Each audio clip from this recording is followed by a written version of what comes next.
The Press Herald Maine Sunday Telegram is your source for facts on Question 1, plus local and statewide results following the election. Find introductory offers online at pressherald.com/subscribe. I'm Judy Meyer, and I'm more than happy to welcome you all to this forum, which is hosted by the Portland Press Herald, the Sun Journal, the Kennebec Journal, and the Morning Sentinel, to hear our panelists discuss the truth about Question 1.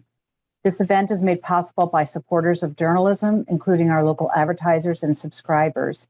If you haven't already, we encourage you to subscribe to your local paper. You will find a number of links for a variety of subscription options in the chat tonight.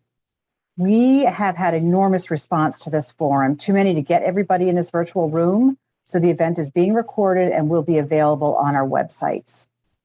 We've received dozens of questions from hundreds of participants already, and we will be taking live questions later in the evening. So if you have a question, please drop it in the Q&A, not the chat. Now, please let me introduce you to the journalists who will be joining us tonight. Craig Anderson has been with the Press Herald for 9 years and is currently the newspaper's business editor. Andrew Rice is a Sun Journal staff writer who covers city government in Lewiston and Auburn. And Tux Turkle is a longtime staff writer for the Press Herald and the Maine Sunday Telegram, who covers energy and utility issues. And I am going to turn the forum over to Tux to walk us through the history of the New England Clean Energy Connect project and briefly summarize the issues surrounding Question 1. Tux? Thank you, Judy. Hello, thanks very much for tuning in on this chilly fall evening in Maine. I want to take 5 minutes or so to sum up what this project's really about, why Mainers are voting on it, and why the ballot question seems so confusing. Well, let's start with why. This all started in 2016. That's when Massachusetts enacted a landmark climate change law aimed at phasing out fossil fuels and lowering electric rates.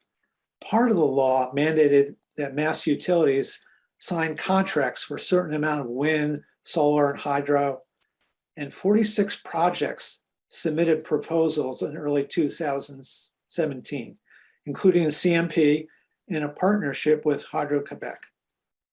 But CMP's project was only one of 3 proposals involving Hydro-Quebec.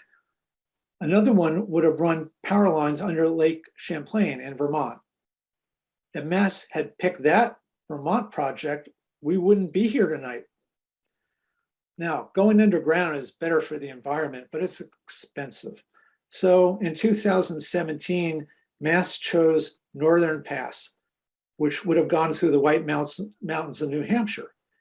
If that project had been built, we wouldn't be here tonight. But New Hampshire residents overwhelmingly opposed that line, and a state siting agency killed the project in February of 2018. So that put NESEC back into play. And unlike the Vermont line, almost all the Maine project runs 145 miles above ground, 2/3 along existing corridors. That made it the next best deal for Mass ratepayers. So in June of 2018, the Mass utilities announced that they had negotiated an agreement with CMP. And that's how we got here. But what exactly is this project? Well, NESEC is a high voltage direct current transmission line with a capacity of 1,200 megawatts. That's enough energy to run roughly 1 million homes. It would carry that energy from Quebec to a converter station in Lewiston, where it would enter the New England grid. Remember, New England's climate fighting strategy revolves around electrifying the regional economy. That means getting us to drive electric cars, to warm our homes with heat pumps. So NESEC could be a big new 24/7 connection. What's more, this power would be clean hydroelectricity. Well, that's what Hydro-Quebec says. But as we'll discuss later, there's debate over whether it's really clean and will always be hydro. There's also debate over the route. The most controversial part is a 53-mile stretch between the Forks and the Quebec border. This forested area has been logged for generations, but many people feel passionate about this piece of the North Woods. Project opponents say a new power line would further fragment a forest landscape of national significance. Worth noting, the DEP is requiring the power corridor in this section to be no more than 54 feet wide. Fewer than 1,000 acres are being cleared in total for this project. NESEC secured all its state and federal permits before starting construction last winter. The company has already spent more than $350 million. But one approval's now getting a second look. In August, a Superior Court judge voided a lease across public lands after ruling that state officials failed to conduct a proper review. CMP and the state are appealing this ruling, but the Department of Environmental Protection is holding a public hearing tomorrow and whether it should suspend the permit. Meanwhile, the Supreme Court is allowing construction to continue during the appeal, except on the public lands. So amid all this uncertainty, voters will weigh in on a complicated 54-word question. I'm going to read it in case some of you are maybe tuning in with just audio. The question reads, do you want to ban the construction of high-impact electric transmission lines in the upper Kennebec region and to require the legislature to approve all other such projects anywhere in Maine, both retroactively to 2020 and require the legislature retroactively to 2014 to approve by 2/3 vote such projects using public land? Wow, well, that's about as clear as a June morning in a Maine harbor. Well, a more simple question was challenged in court last year, and it was declared unconstitutional. So opponents drafted a new multi-part question. They gathered enough signatures early this year. But last summer, a legislator who supports the project asked the Secretary of State to break out the single multi-part question into 3 separate questions. His request was turned down in court. Meanwhile, both sides are capitalizing on the confusion. They're spending millions of dollars on sometimes deceptive advertising and messaging. That's creating an extra layer of fog. This evening, we'll do what we can to help cut through this murk.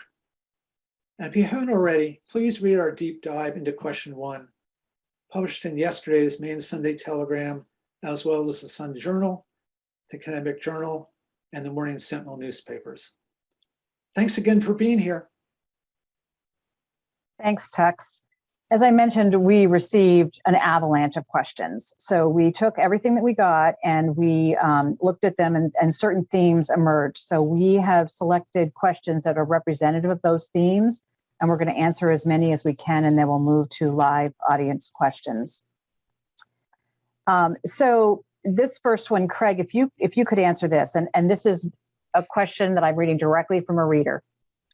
Please explain for all voters the yes means no and no means yes trickery of referendum questions. What happens if I vote yes or if I vote no? Right. So this is one of those yes, we have no bananas type situations where you vote yes if you want no, and you vote no if you want yes on the corridor.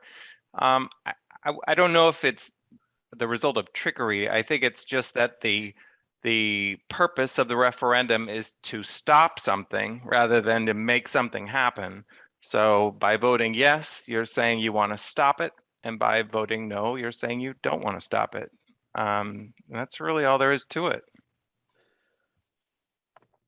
Thank you. Tux, you mentioned that the question is written in 3 parts, and that has been highly confusing for a lot of people. Can you talk a little bit more about the court's ruling, why the 3 parts stayed together as one? Yeah, let's talk about the 3-part thing, because there seems to be a lot of confusion and a lot of interest of how did this really get to this point? So I took the time to actually find the original question, which read this. The original question was, do you want to require the Maine Public Utilities Commission to reject a previously approved proposal to construct the New England Clean Energy Connect electric power line transmission line through Western Maine? Well, that question was rejected by the court because it was basically asking the agency to undo approval already given. So opponents went back and they redrafted another question. This one said, this was an act, the proposed law was an act to require legislative approval of certain transmission lines, require legislative approval of certain transmission lines and facilities and other projects on public reserved lands, and prohibit the construction of certain transmission lines in the upper Kennebec region. And that's what 80,000 people signed. And so that went to the Secretary of State, and her job was to turn that into language that accurately reflected the law, the proposed law. And that's what they came up with. And as I said before, there was an attempt to split that into 3 parts, but the Supreme Court rejected that. So that's how we got here. And will the result of the vote be binding? Well, what we've found with every step of the way, where everything that happens in this process is going to be litigated. So both sides have said they would go to court. So I'm not sure what binding can mean at this point. You know, nothing seems binding in this process. Okay, so we'll find out after the vote. Okay, could we talk a little bit about this, the power line running through what's been called unspoiled wilderness? The opponents are calling it unspoiled, but you've already talked a little bit about that it is active logging property, and how many miles are being cut and how many have already been cut. Yeah, so there was testimony pre-filed for this DEP hearing tomorrow that we'll be covering, in which NESEC said they, as of early October, had already cleared 108 miles and installed 58 poles. And they do expect to finish clearing by the end of the year. And someone asked, so how do you put that in perspective? Well, Maine has about 17.5 million acres of working forests, and about 446,000 are harvested every year, according to the USDA Forest Service inventory. And the NESEC project will clear less than 1,000. Of course, those won't grow back the way normal forest does, but it gives you some perspective of the clearing. And the forest that we talk about, you know, everyone has a different opinion of what's wilderness, but this is not old growth forest like some people say. This is not virgin untouched wilderness. This is land in Maine that was owned by paper companies for generations and is still being harvested. But having said that, obviously there's amazing scenery here. There's hunting and fishing and wetlands and biodiversity, and it's part of an area that's of national and maybe even global significance as far as the span of unbroken forest.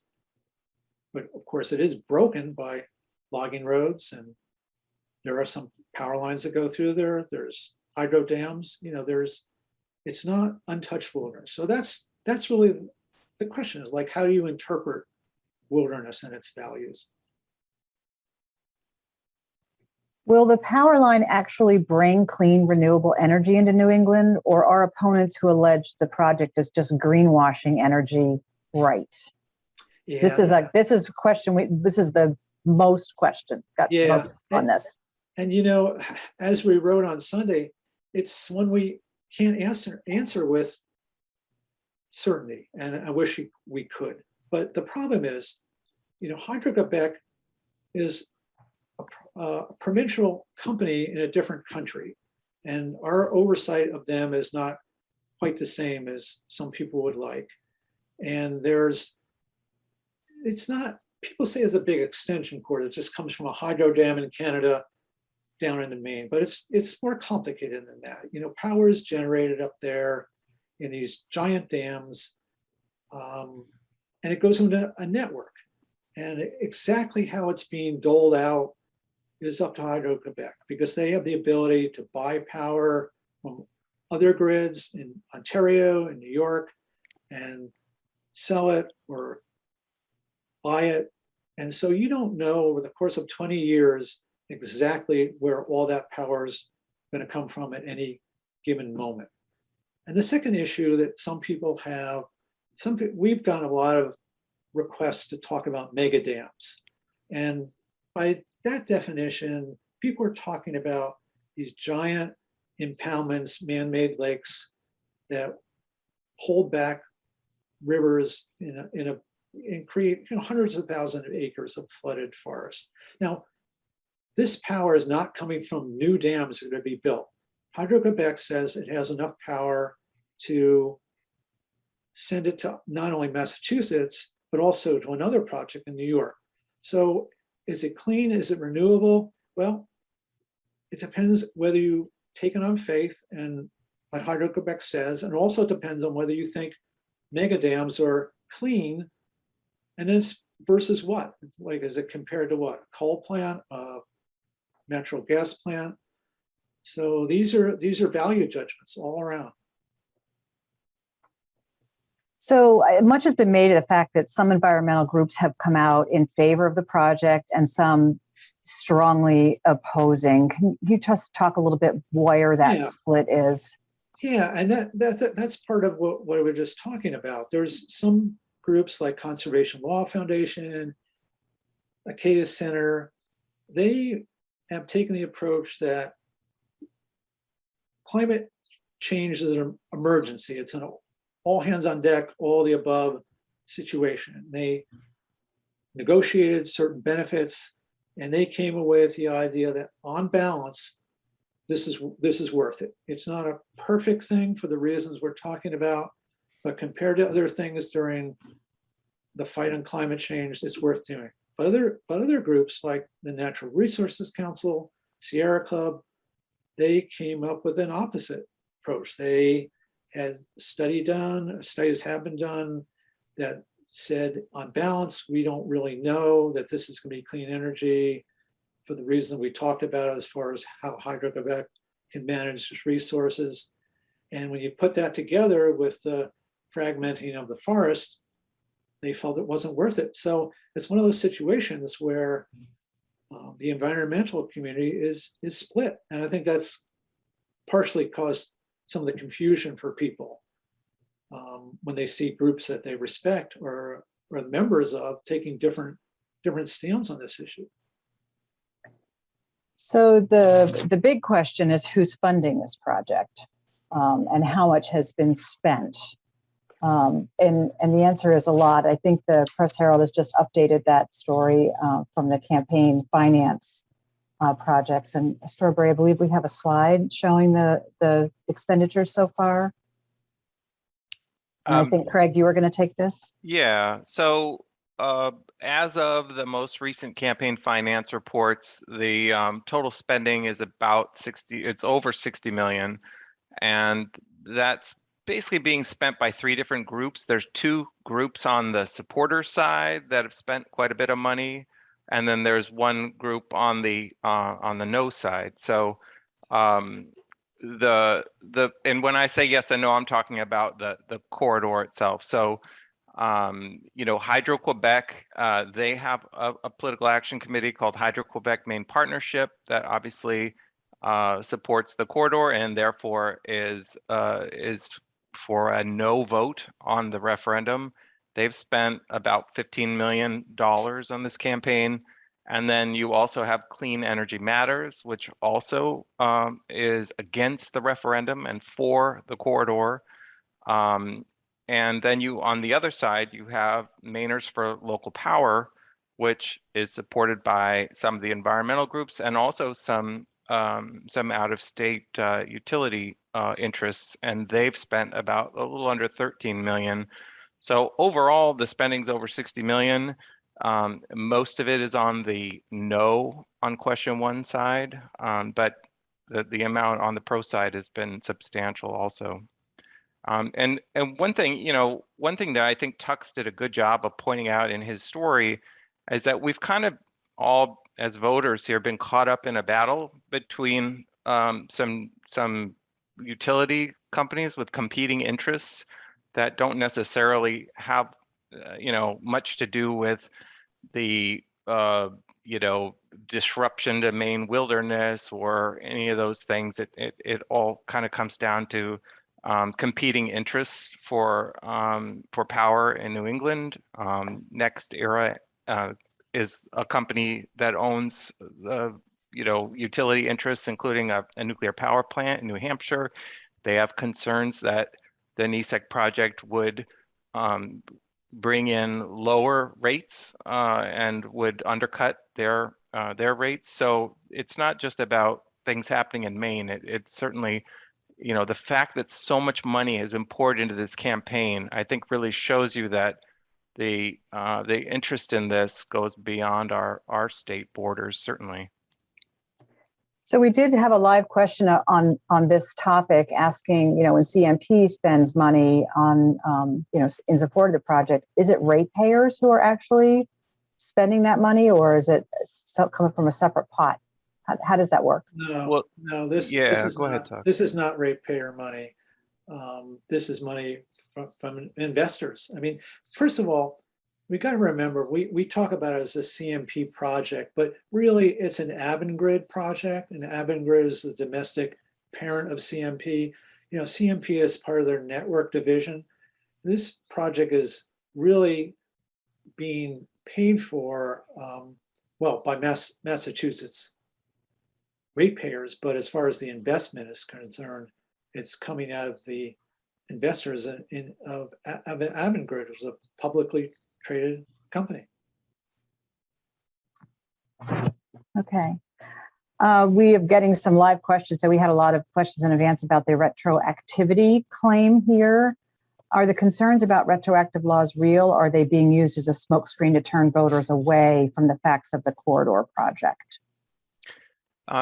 So I don't know that I can answer that question in the way it was worded, but what I can tell you is that retroactivity is not, it would not be unheard of or unprecedented in any way to pass a law that has a retroactive element to it. The Maine Supreme Judicial Court has upheld laws in the past that have retroactivity clauses in them. I can't really give you a good recent example of a state law that was passed with a retroactive clause, but we had a good letter to the editor that we ran recently from a lawyer in Portland, John Westhoff, who was involved in this effort in the 80s to protect the Portland waterfront from non-marine related interests. And that resulted in a referendum that passed in Portland that had a retroactivity clause.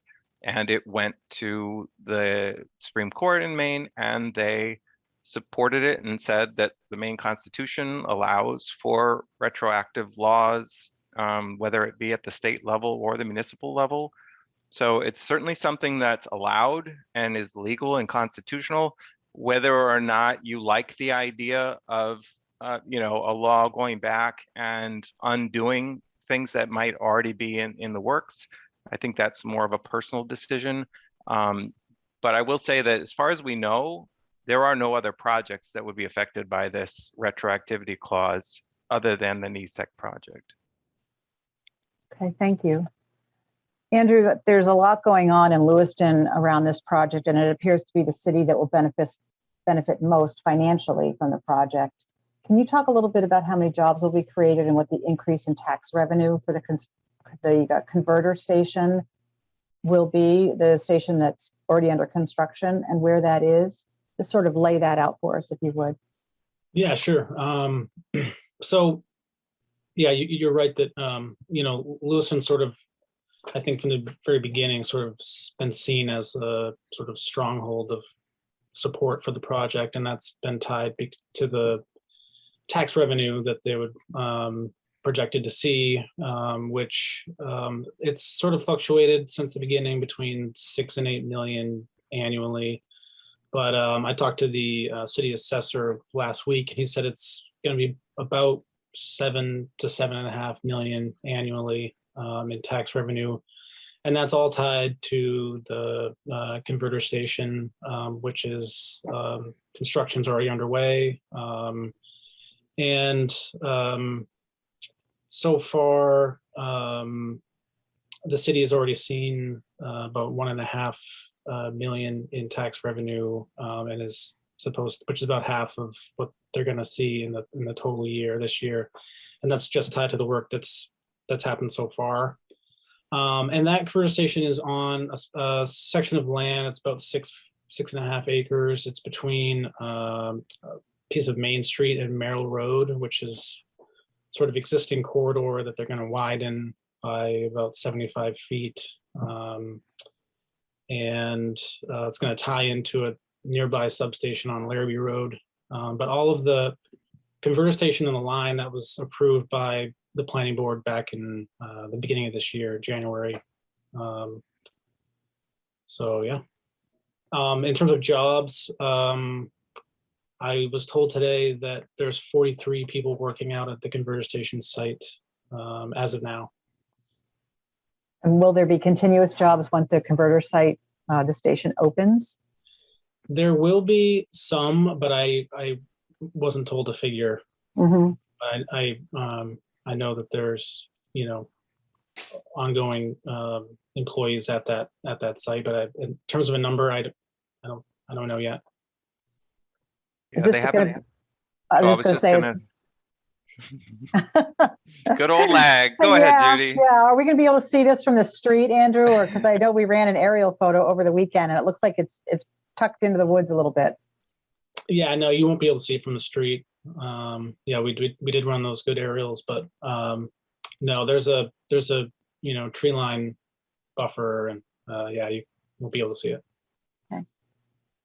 Go ahead, Craig. I was just going to add that most of the marketing or promotion that Avangrid has done, or that Hydro-Quebec has done about the project, when it comes to talking about jobs, they really emphasize jobs that would be, the people that would be employed during the construction phase, but they don't really talk about after that.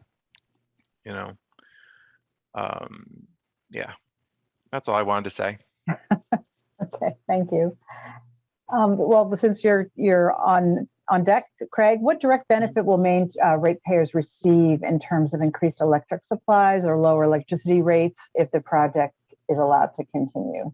Sure. So as Tux mentioned earlier, there were some environmental groups that collaborated with the state, with the Maine Office of Public Advocate, the Governor's Energy Office, in 2019, and they extracted some concessions from the NESEC folks, including, money for high efficiency heat pumps, electric vehicle charging stations, energy efficiency programs for low income residents.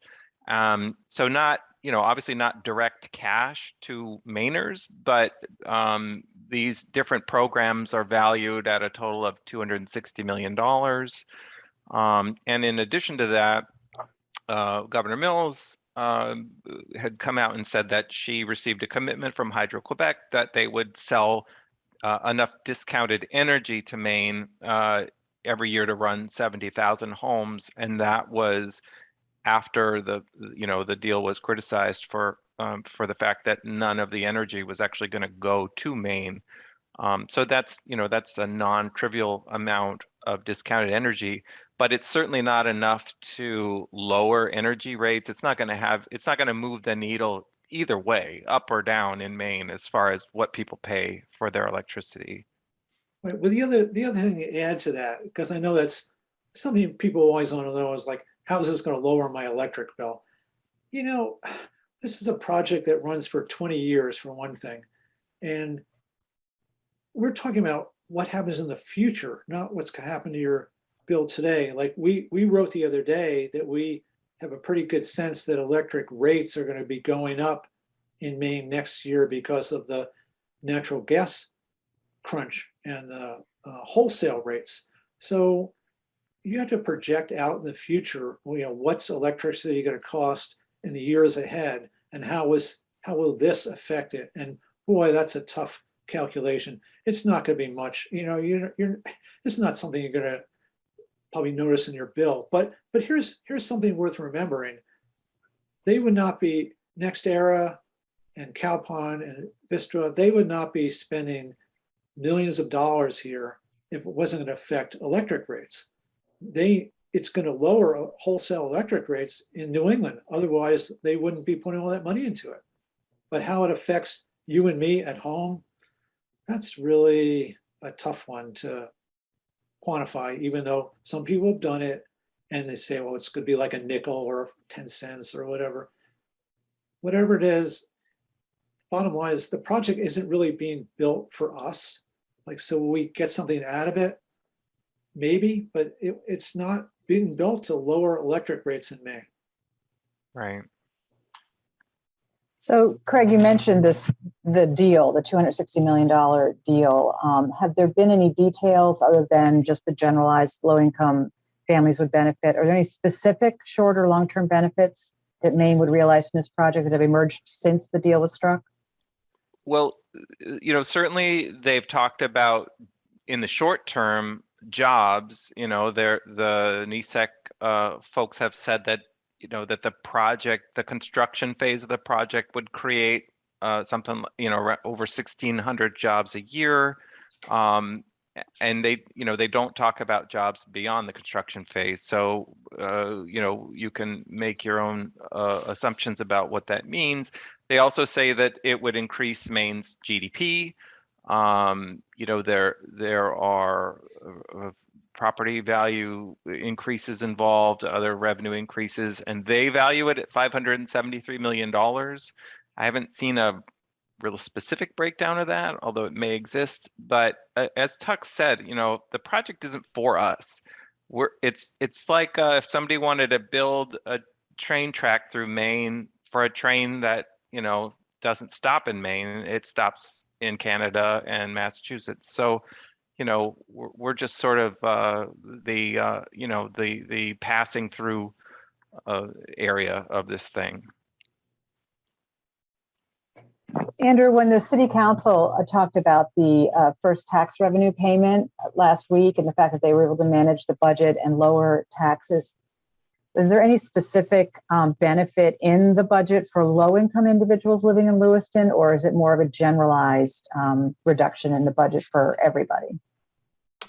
Yeah, I mean, really what they announced was that the added valuation from the work that's been done so far on the converter station helped the city lower the tax rate. So they lowered the property tax rate by, I think it was about $1.41. And, at the time for Lewiston, which is definitely on the higher end of the property tax rates for, similar municipalities, I think that was, seen as a big deal. But in terms of its impact on low income, people, I do think that's just ultimately going to be decided by how the city council chooses to prioritize the revenue. I mean, so far they've talked about, they could further lower the property tax rate or, reinstate programs that have been lost for years that, dating back to the recession. But I think, it could be, a combination of tax relief or new programs, focused on the schools. I mean, Lewiston's, got a lot of poverty. They've got the Choice Neighborhoods initiative that they're in the middle of right now. But all the elected officials I've talked to so far, that's what they're telling me is they're thinking about it as it could be a combination of those things. But we also have, an election in a couple of weeks, and those people might be out, and new people might be in. So I guess you never know. And the revenue received so far is just basically on the land along the corridor in the beginning of the building of the project. So will that increase once the converter station is completed? Yeah, that's what I've been told is basically the $3 million tax bill for this year is just on, it's for the work that's been done so far, and that it will gradually go up to the 7 million figure that I was told, once the line is operational, basically. I did see a section of that question that asked sort of about the harm for taxpayers, and it made me think, the only thing I could really think of was just, if for some reason Lewiston decides to build all that revenue into its budgets, and then, all of a sudden the project is killed or unsuccessful, then sort of they're sort of back to square one. But what that would look like, I'm not sure. Okay, thank you. So we've had a number of people ask tonight and earlier in the week, why isn't this project going through Vermont or New Hampshire? Tux, you talked a little bit about it in your introduction, but Craig, would you mind going into a little bit more what the processes were there and why they were rejected? Yeah, and Tux, certainly feel free to chime in on this, but my understanding at least is that there were these three options that were proposed, one through New Hampshire, one through Maine, one through Vermont. New Hampshire was first choice. New Hampshire voters rejected that proposal, and Maine was second choice, and now we're doing it in Maine. Presumably, if Mainers vote no, then maybe it'll go to Vermont next. I don't know. Well, I mean, the thing was the Vermont project was TDI New England was the developer. That project, as I understand it, had its permits, but as I said in the beginning, it's so much more expensive to go underground. And in the end, the Massachusetts utilities they have some obligation to the ratepayers too, right? I mean, if we were negotiating in Maine, you'd want the best rates you could get. So it's not unusual that they picked a cheaper project. But a lot of people have said, look, if you want to do this, why don't you spend the money and do it right? But that's not what happened, at least in the first pass, because they picked Northern Pass and that did not work out. And now they're certainly struggling here. So, should they have gone to Vermont in the first place? I don't know.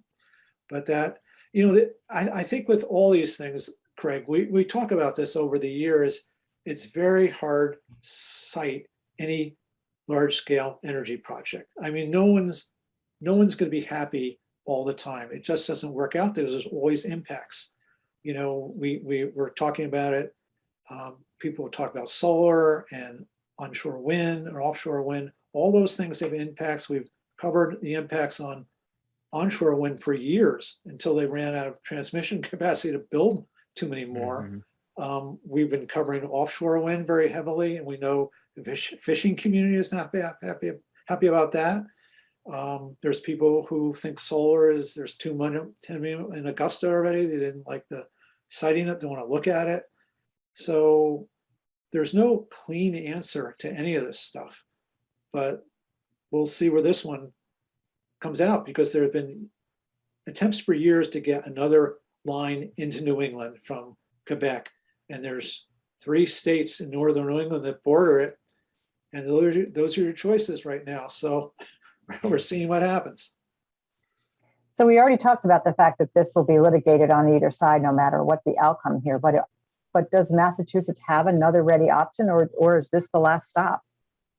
Well, I mean, you could go back to Vermont, right? I mean, it's still possible. You got to remember too, they've signed contracts with Avangrid, and those contracts have already been delayed and pushed forward. At some point, there's some language that says something about, this doesn't go on forever, but I don't know what that point is.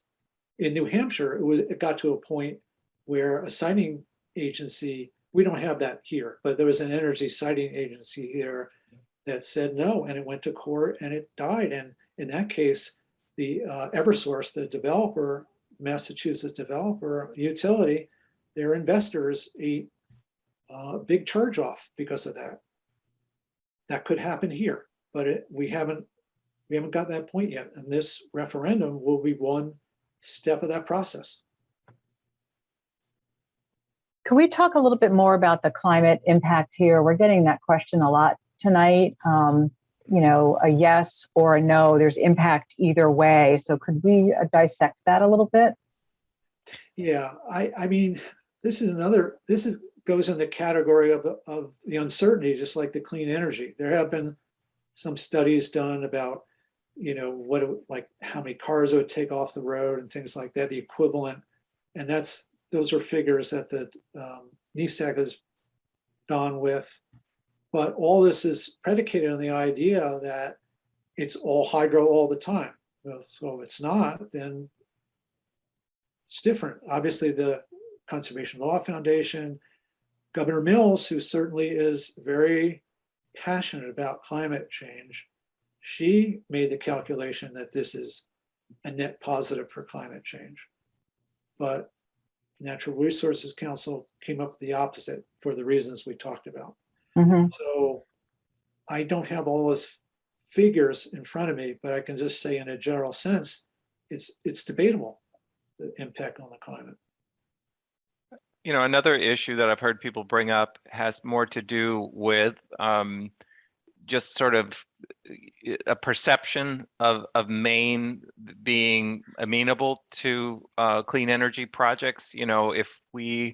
The argument goes like, if we make everybody jump through a bunch of hoops that are onerous, and we don't give them any certainty for planning purposes about whether their project's going to go through or not, then it could dissuade some clean energy companies potentially in the future from coming to Maine. Well, this has already happened, Craig, and now Right. It's not a perfect analogy, because Statoil did not have all its permits, but many people remember there was a Norwegian energy company that wanted to do a pilot offshore wind farm in Maine, and it was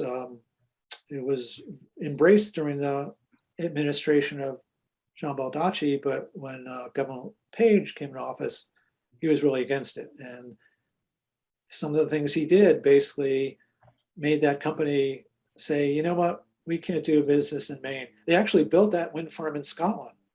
So now we have a situation where we have a governor who's very supportive of this stuff. But the problem with all these projects, they tend to take more than 2 to 4 years. Like governments tend to turn over before they're done. So that's definitely something that people talk about, is like, can Maine make a commitment to something and keep it through the administrations that invariably turn over?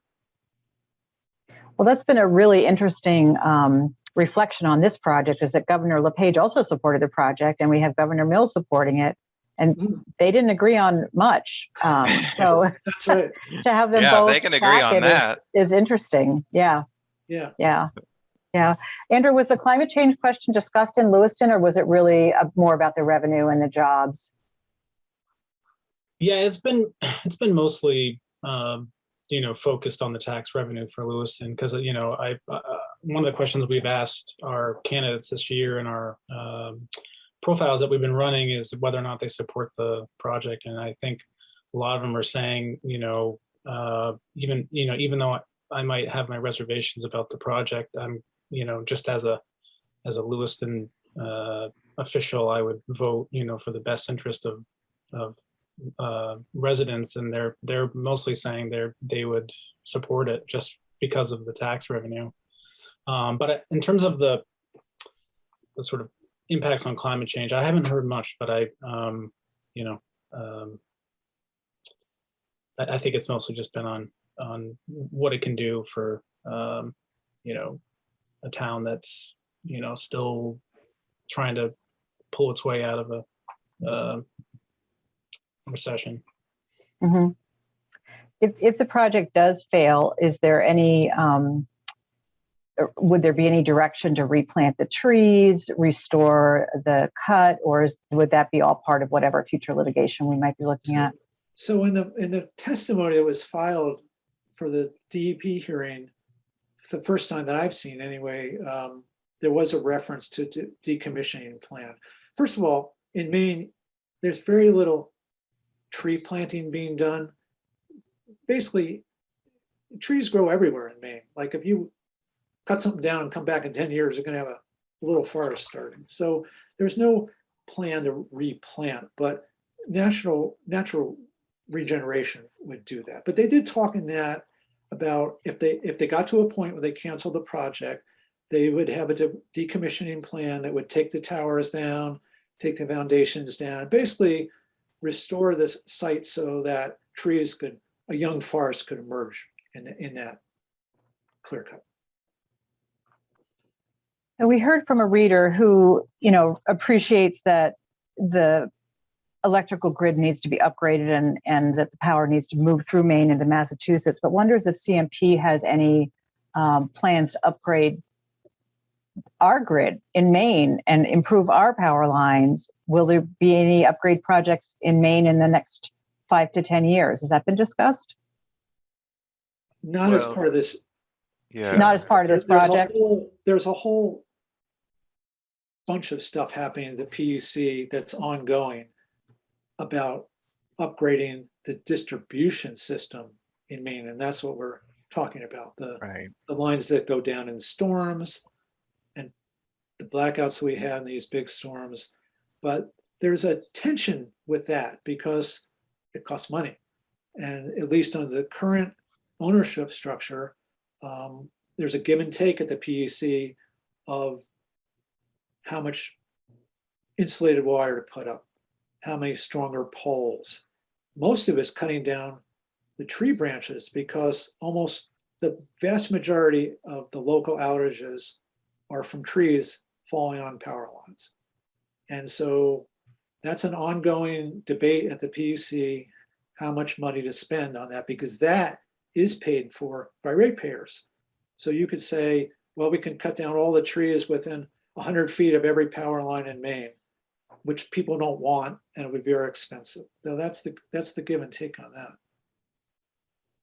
Well, we've sort of morphed into our live questions without, I didn't explain that, but we've moved on to questions live. So if you have a question, please put it in the Q&A, not in the chat, and we'll try to answer as many of these as we can.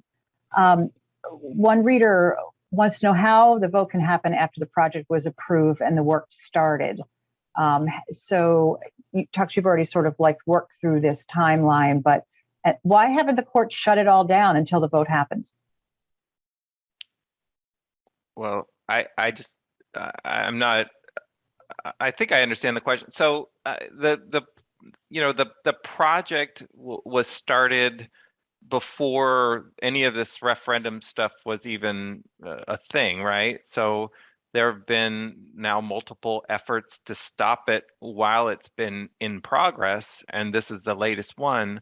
But there's nothing in the law that says you need voters to approve your power line project. So there wouldn't have been any reason for the state to prevent them from stopping. I mean, the things that they were required to get to start this project were permits from different regulatory bodies, and they got all those. And then all this stuff came after. So they were just kind of going along, doing the normal thing that you would do to build a project like this. And then these campaigns got started. And there wasn't attempts to, in this public land dispute that we'll be covering tomorrow, the Natural Resources Council, I think, asked the court to basically, until this issue is solved, stop work on everything. But that was not approved. Right. So work is continuing, and we're seeing it in Lewiston with the very visible converter station, except for the mile that's in dispute. Right. Otherwise, the project is moving. Yes. That the company is taking that risk. Investors are taking that risk. Mm-hmm. But again, they're doing it because you have these contracts in Massachusetts that have a date to them. You can't just say, well, we'll get back to this next year sometime or 2 years from now. Also, remember, they have all these crews, some from out of state, all this equipment. You're here doing it. So it's very expensive to shut it all down. and they don't want to do that. So and also you have weather here, and you have regulations about when you can work in certain areas because of environmental reasons. So they're working while they can.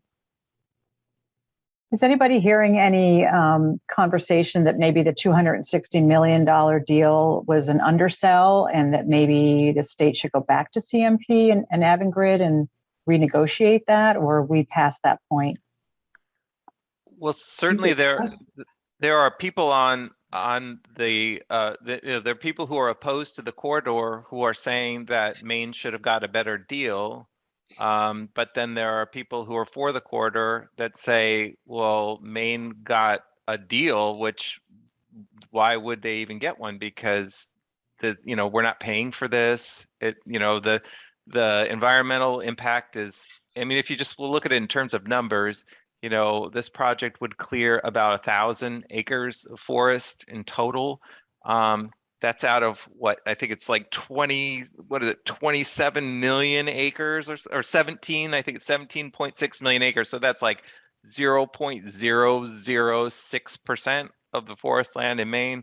So from that perspective, someone might say, well, why would we get anything? But we got what we got, and Judy, to that point though, you're saying, we've negotiated something, we signed an agreement, should we now say, you know what, we don't like what we signed, let's go back and renegotiate it? Because this was called a stipulated agreement in the PUC.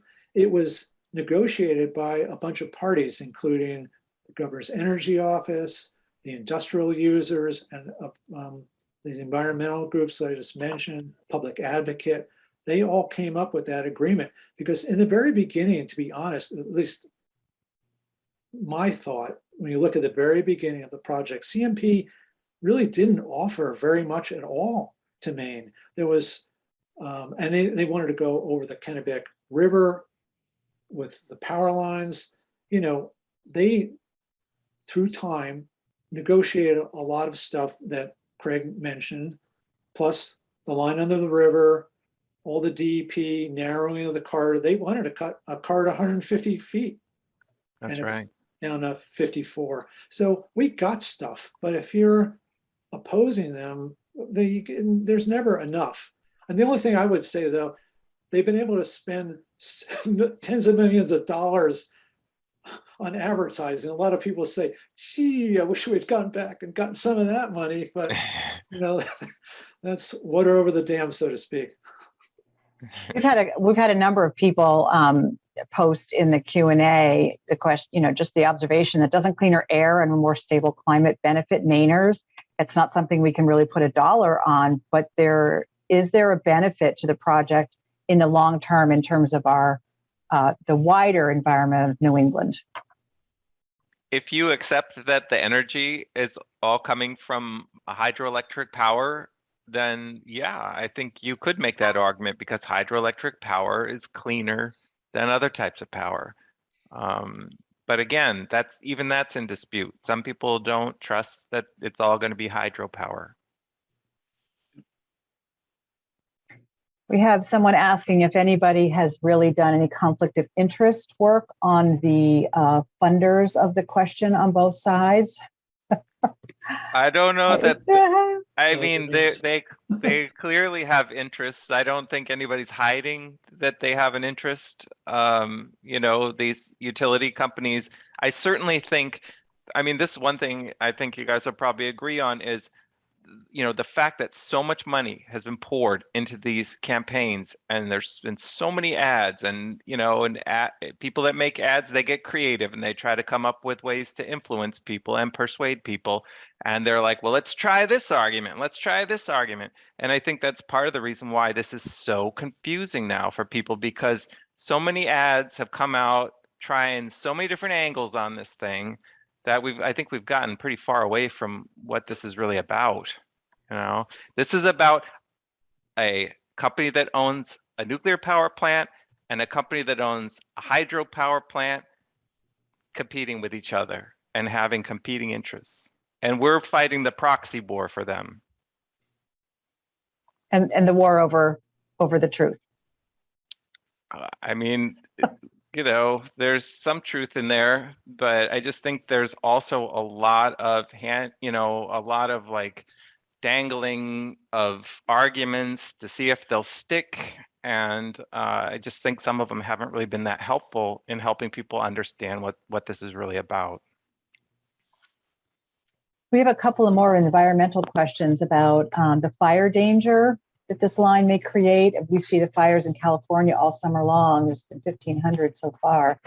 Is this project putting Maine forests at risk? Boy, I've seen people selling that argument, but first of all, you can't make a connection between the kind of forest we have in Maine and what's going on in California. I mean, the climate is totally different and the forest is totally different. And that's a concern people have, but there's transmission lines running all through Maine and occasionally things happen, but I think it's one of those grasping at straw issues. I really do. I just don't see that that's a major concern in Maine. Okay. Along a similar environmental line, if the mile line in question, if that were put underground instead of overhead and didn't need the poles and all of that, would that be a more sustainable option for the environment? That would be up to the Bureau of Public Lands, who's supposed to make a determination of whether it substantially changes the public lands. Someone else mentioned that. I've heard that mentioned. I don't know if that's an option or not. So far, it has not been mentioned by the company. They have talked about rerouting the project. And in their testimony, they've talked about a couple of different routes. They say the routes would be longer, that they would have more impact overall than what they were planning to do on that 9/10 of a mile. But obviously, going underground is probably preferable almost anywhere. That's the whole debate about Vermont versus the New Hampshire and Maine proposals. But whether it would make a difference on that piece of public land, first of all, is not Baxter State Park. It's a couple lots that are sustainably harvested now for timber. It's not a protected area per se. And the corridor that's open to the public now for recreation and hunting and four-wheeling and all that, that would remain open. They're not shutting off public access once the corridor is constructed, correct? There's no, unless you put up fences on both sides, I don't think you can cut off public access to any transmission corridor. I mean, you can walk right underneath them. Okay, we have received a lot of questions, but again, they're themed, and I think we've gone over most of our topics here. But if anybody has a last-minute question here, pop right in. Or Craig, is there something we haven't discussed? I see a question that I think is kind of interesting from Chris saying, will question 1 require the legislature's approval of any future electric transmission projects? How would that differ from the current approval process?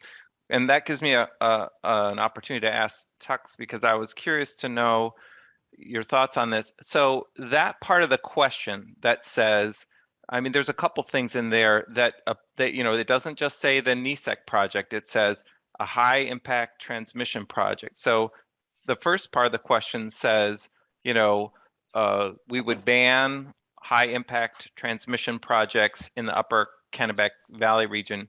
So am I wrong in assuming that if some other project many years from now by a different company was proposed in that area, that it would also be banned and would not be allowed to be built?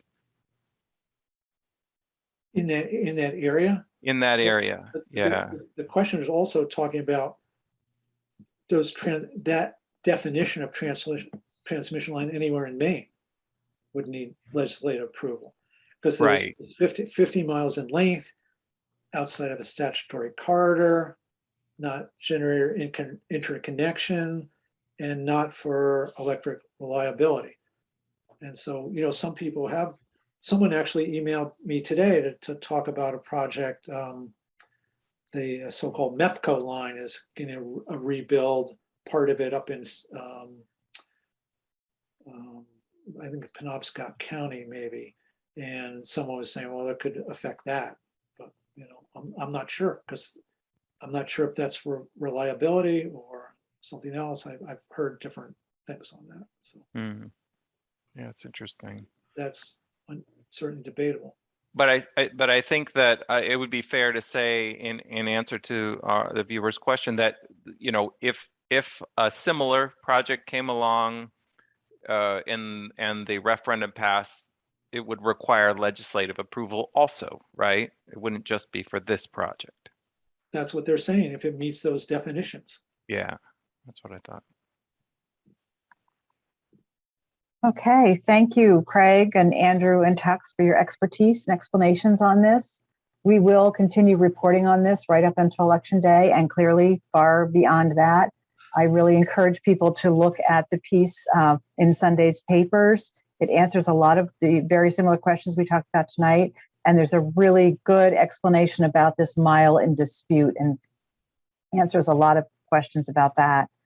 Just as a last reminder, this event was made possible by supporters of local journalism. If you haven't already, we encourage you to support our mission with a subscription or by gifting a subscription to your local paper. And please follow us on Facebook, Twitter, and Instagram. And again, this recording will be available on our websites for those of you who are not able to sign in. And thank you very much for joining us. The Press Herald Maine Sunday Telegram is your source for facts on question 1 plus local and statewide results following the election. Find introductory offers online at pressherald.com/subscribe.